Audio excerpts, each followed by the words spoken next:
Oh boy. Debos putting hurting on the big ones in here. Water's pretty dirty and stained.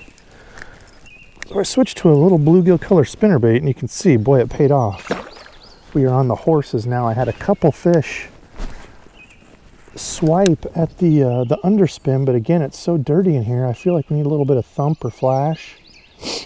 With all the wood, I opted for a spinnerbait instead of a chatter. So we'll see here on some of this shallow wood and stuff. Man, sometimes the post-spawn bite like this can be so good with a bluegill spinnerbait. If you've not thrown one before, you can absolutely stack them up. I don't know. Cold front came through. It's only 68 water temp, so we'll see.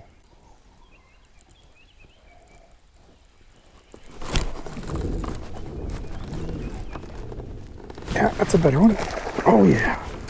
Oh, get out of that wood. Switch to the spinner was a good deal, I guess. Oh yeah.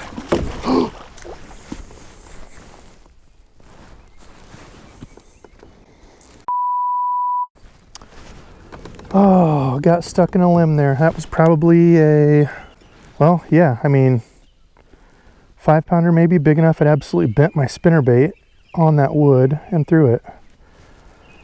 Oh my gosh, dude, I can't even believe that.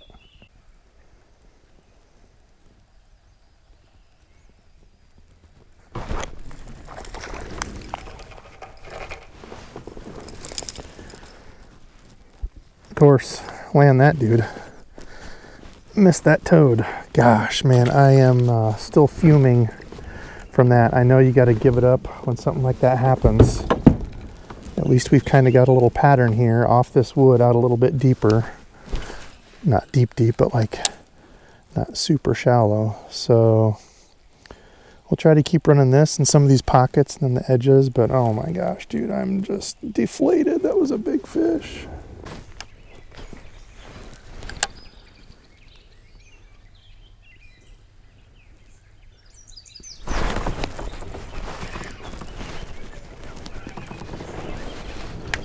Oh my gosh, no way that's it again, dude. No way he came back. Oh my gosh, he did. Second chance, baby. Second chance. Oh, yes. Dude, no way. Oh my gosh, that's a big fish.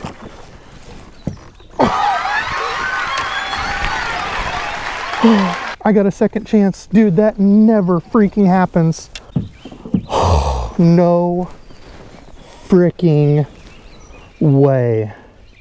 Oh my gosh, and look at that, dude.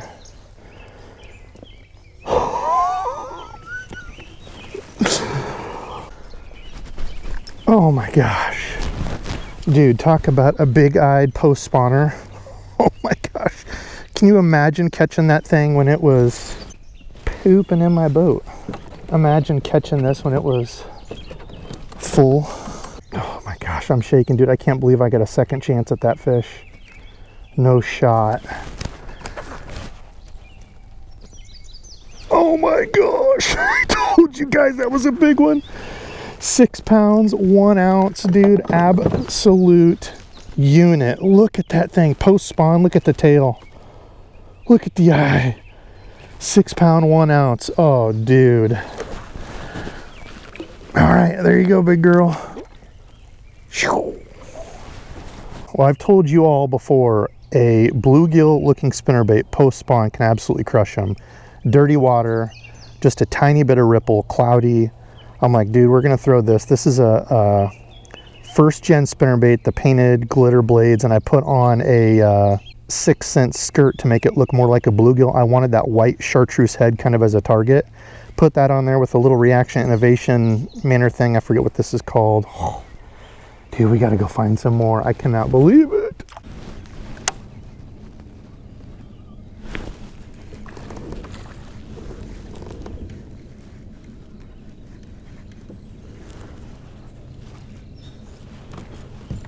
Here we go. Continuing to find the small ones now. One good one at least today. That's right, they're still biting the spinnerbait. It's a good day if you can just chuck and wind the old spinner blade and catch some.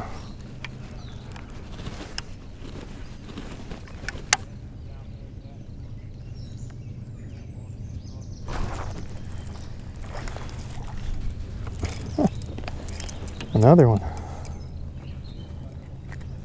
Here we go.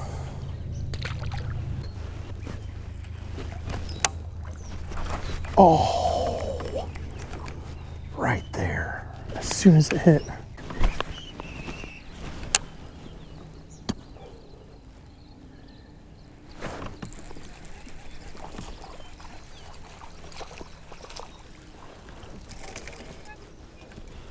Another spinnerbait toad.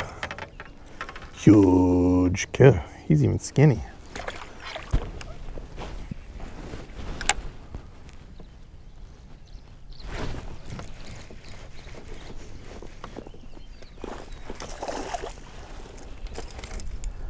All right, been a little bit of a lull there. Finally found another one on the spinnerbait.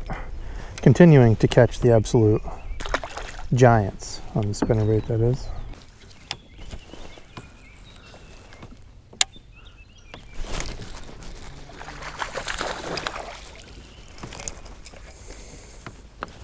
And another spinnerbait fish. Boy, it's definitely been find wood, throw spinnerbait at wood, catch fish day. Yeah, that's the crazy thing about today is I haven't done anything special, just been slow rolling this spinnerbait. We got cloud cover. It's a little bit dirty over in this little cut. Coming back here again, this is where I caught that good one. So it seems like slightly dirtier water, just a tiny ripple. Cloud cover, catch a few fish.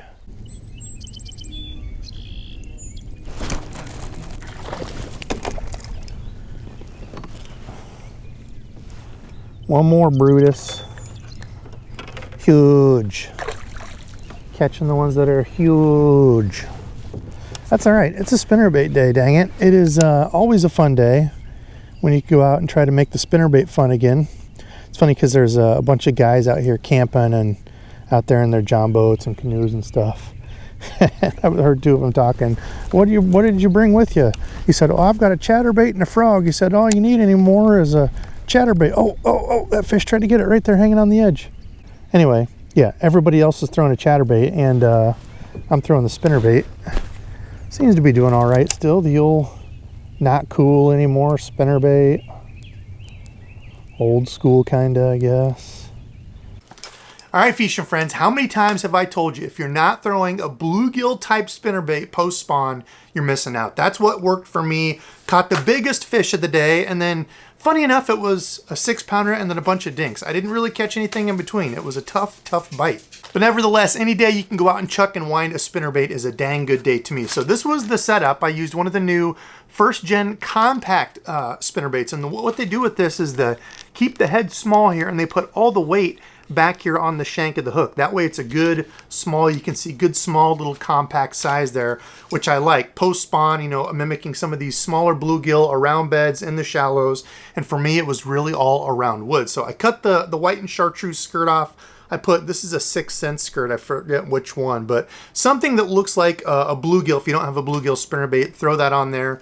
And then the trailer was this. It's the Reaction Innovations. I think this is the Shiver Shot, 3.65 inch. It's this straight-tailed, like little worm type deal, fluke almost looking thing. And they're kind of cool. You couldn't see it on the spinnerbait, but they even have like the little side fins over here that move when you're working them, you know, just by themselves. But that was the one there. I forget the color. I'll leave all the gear, rod, reel, lures, all this link below. Of course, if you ever use any of my links over to Tackle Warehouse, a little bit comes back to me. So I appreciate anybody that does that. So that was the lure. That was it. It was that simple. Just a spinnerbait, chuck and wind around wood and on the edges of grass. And that's what got bit. Now the gear, you can see I've kind of rearranged down here, cleaned up the basement. Now I can do rods this way. I can't do rods, well, can't do rods this way because I'll hit the shelf, but it doesn't matter with this one. It's the right way anyway. So this is the St. Croix black bass rod, and it was a little bit soft. I lost a few fish. Obviously, the first time I lost that big fish, I wanted to throw my pole in the water. I'm glad I stayed the course, kept going, and I can't believe that fish came back and bit again. Usually when you get a hook in them like that, absolutely done. That fish must have just been absolutely on the tear, hungry, looking to eat any little bluegill. So the specs of this one, it's a 7.2 medium heavy moderate action. This is rated for lures 3/8 to 7/8. And it is a really good soft rod, but like I said, with the line on here, I think when I was throwing it, I don't even think it was fluorocarbon. I think that was some monofilament I was using on there. Just way too much stretch in it. Honestly, braid to a leader in the kayak like that if you like a little bit softer rod, because when you're in the kayak like that, it's different from standing on a boat or standing on the bank where you can really wrench into them. You know, when you're sitting down like that in the kayak, it's really just kind of a twist and pull. So didn't get a great hook set. So with this, probably straight fluorocarbon on a little bit stiffer rod, more of like a moderate fast or even a fast. Some people like to go braid to a leader, and that's why. Make sure you're getting good hook penetration. But the rod itself, I have absolutely loved. Fit in hand is great. It molds right here perfectly. You can see something that I always talk about, the reel nut there is good and soft. It is kind of knurled up here toward the top, but where your finger is back here, you're not touching any of that. So holding it like this in hand all day, I think they did a great job on that. The reel trigger is not too small. That's one gripe with St. Croix rods. I hate when they have the little itsy bitsy tiny reel triggers on here. This is not one of those. It's got the EVA to a little bit of the kind of cork stuff there. But yeah, in hand feels really good. I actually switched it over to a lipless. I think a 1/2 ounce lipless rod. This will be absolutely perfect. The reel, Lose LFS. I've noticed that the drag on this one is not as strong. I had the drag pretty good ways up. Since I've been using this another day too, I would pull into fish and I could feel the drag slip out a little bit. So I just wonder for this version how well it's going to hold up compared to the previous LFS version that was absolutely awesome. And they went up in price, which stinks. This is no longer a $99 reel. They're now $130. 30% increase on that. That is crazy. So I like the reel so far. It's pretty good, but for the price, now I think the Shimano SLX is the $99 king. If it stays that way, maybe it'll go up. Who knows? So anyway, spinnerbaits around wood, post-spawn. A lot of the bass around here, that's already done. That video was actually a couple weeks back, but if you've still got bass up shallow cruising in around that standing wood, you've got some cover, cloud cover, you've got a little bit of a rain drizzle or a little ripple on the water, perfect time to throw a spinnerbait up shallow. Anytime you see bass up there harassing bluegill, especially when you've got a stain in the water and you've got some other things to just kind of dim it down and make those fish eat a little bit more. So spinnerbait, love it. Try to make the spinnerbait great again because I feel like it gets overshadowed by the chatterbait. Everybody throws that. Spinnerbaits still catch them. Now today's subscribed fishing friend is Ray Gissendanner. This is an old video he commented on. He said, thank you, I'm going to try this. I'll let you know I always love your videos. It was on a shaky head video. And that popped up and I'm like, man, I haven't thrown a shaky head in I don't know how long. It's funny how you go through confidence, times. There was a time when I could throw a shaky head anywhere and catch a fish. And now it's like, I don't even know the last time I threw it. So maybe urge yourself to go out and try something a little bit new. I just did that with the drop shot the other day, something you don't normally throw. And I caught a bunch of fish on it. It does still work. It's a pain to untangle every time you catch a fish though. But anyway, that's enough for me. Love you all. Appreciate you watching. And until next time.